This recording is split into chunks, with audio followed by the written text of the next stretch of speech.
Have you ever noticed that some people are very smart but leave a trail of hurt behind them? And some people are deeply caring but keep making things worse? That's the problem I want to explore today, because wisdom without compassion can become cold, and compassion without wisdom can become clumsy, sentimental, or even destructive. But when they come together, something powerful happens. Clarity gets a heart, kindness gets direction, and suddenly helping becomes deeper, truer, and more transformative. Today, I want to explore why wisdom and compassion don't just look good together, they actually belong together. Let's start with wisdom by itself. At its best, wisdom means seeing clearly. It means understanding what matters. It means stepping back from impulse, ego, panic, and illusion. Wisdom asks questions like, what is really happening here? What are the deeper causes? What leads to the best long-term outcome? What is true, even if it's uncomfortable? That's valuable, necessary even, but wisdom by itself can go wrong, because when clear thinking loses tenderness, it can become detached. It can become proud. It can become the kind of intelligence that analyzes people without loving them. And we all know what that looks like. A leader who is strategic but doesn't care who gets crushed. A critic who is technically right but uses truth like a weapon. A person who understands suffering conceptually but has stopped feeling with others. That is not full wisdom. That is intelligence with the missing center. True wisdom should make us more real, not less human. Now let's look at the other side. Compassion is the capacity to feel with others, to care, to be moved by suffering, to want to relieve pain, not ignore it. And that is beautiful. Compassion softens us. It breaks the spell of indifference. It reminds us that other people are not objects in our story. They are centers of experience too. But compassion by itself can also go wrong, because feeling deeply is not always the same as helping wisely. Sometimes we rescue when we should empower. Sometimes we enable what we meant to heal. Sometimes we give what feels good in the moment, but harms in the long run. A parent can overprotect. A friend can confuse love with the inability to set boundaries. A helper can burn out because they never learned that compassion also needs discernment. Compassion needs eyes. It needs perspective. It needs wisdom to know what truly helps here, what is needed now, what serves growth, not just relief. Without wisdom, compassion can become overwhelmed. Without compassion, wisdom can become empty. So why do wisdom and compassion belong together? Because each one completes the other. Wisdom tells compassion where to go. Compassion tells wisdom why it matters. Wisdom sees the whole. Compassion feels the part that hurts. Wisdom asks, what is true? Compassion asks, how can I care? And a truly mature human life needs both. Think of it this way. Wisdom without compassion can see suffering and stay distant.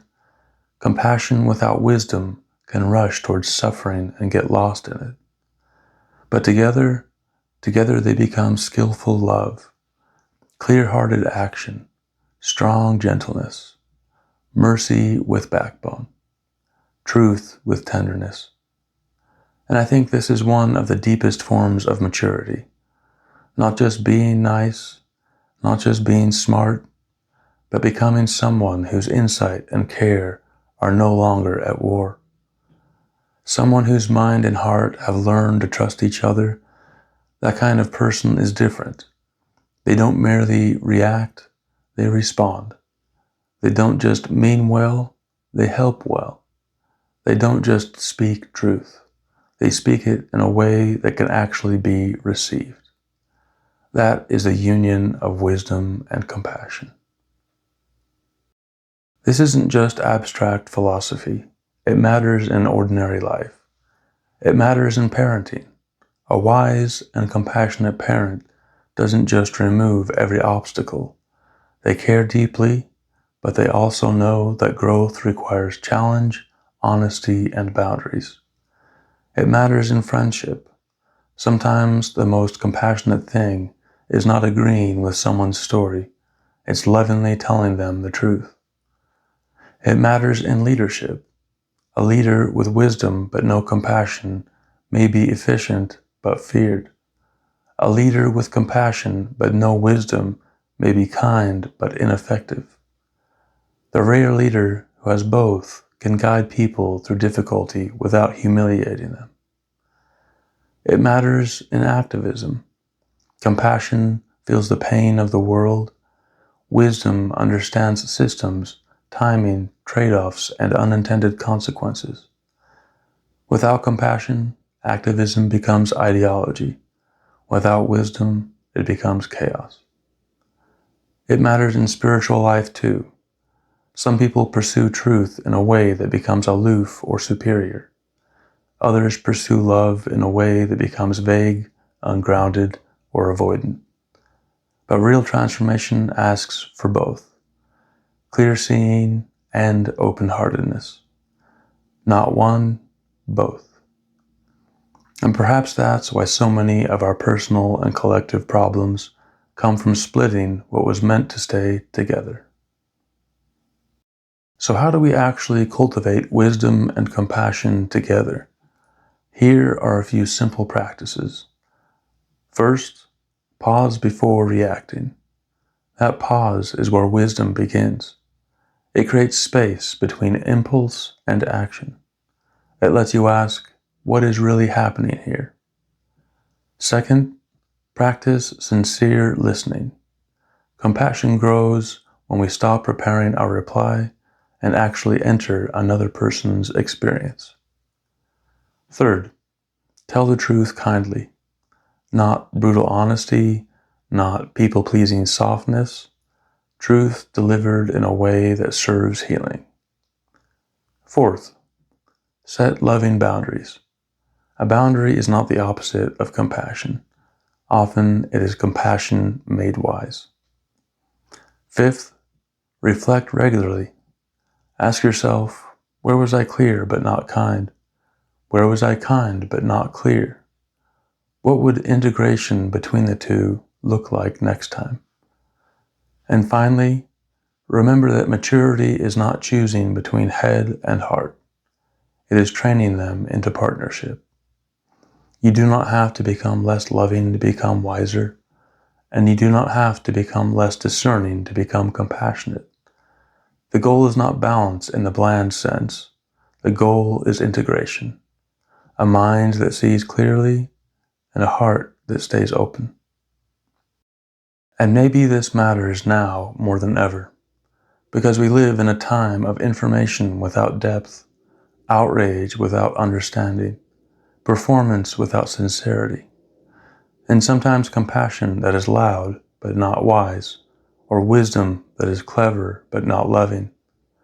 What kind of world gets built by intelligence without care? We already know that. What kind of world gets built by care without clarity? We know that too. But imagine a different kind of human presence, a person who sees through illusion but does not lose tenderness, a person who feels deeply but is not ruled by emotional chaos, a person who can face suffering, truth, conflict, and complexity without hardening into cynicism or dissolving into sentimentality. That is the kind of person our families need, our communities need, our institutions need, and our future desperately needs. And maybe that is part of the deeper calling here. Not merely to become more informed, not merely to become more emotional, but to become more whole. Because wisdom and compassion together do not just make us nicer people, They make us more trustworthy, more grounded, more healing, more capable of serving life well. So the next time you face a hard decision, or someone else's pain or your own, you might ask, what does wisdom see here? And what does compassion ask of me? Because one without the other will always be incomplete, but together they become a way of being, a way of seeing, a way of loving, a way of living that is both brave and tender. And maybe that is what a truly beautiful human life looks like. A clear mind, an open heart, and the courage to let them belong to each other. If this reflection resonated with you, let me know in the comments. Where in your life do you most need wisdom and compassion to come together? And if you want more reflections like this on growth, meaning, flourishing, and inner transformation, please like, subscribe, and join us here in the Wisdom and Compassion community. Thanks for being here, and I'll see you next time.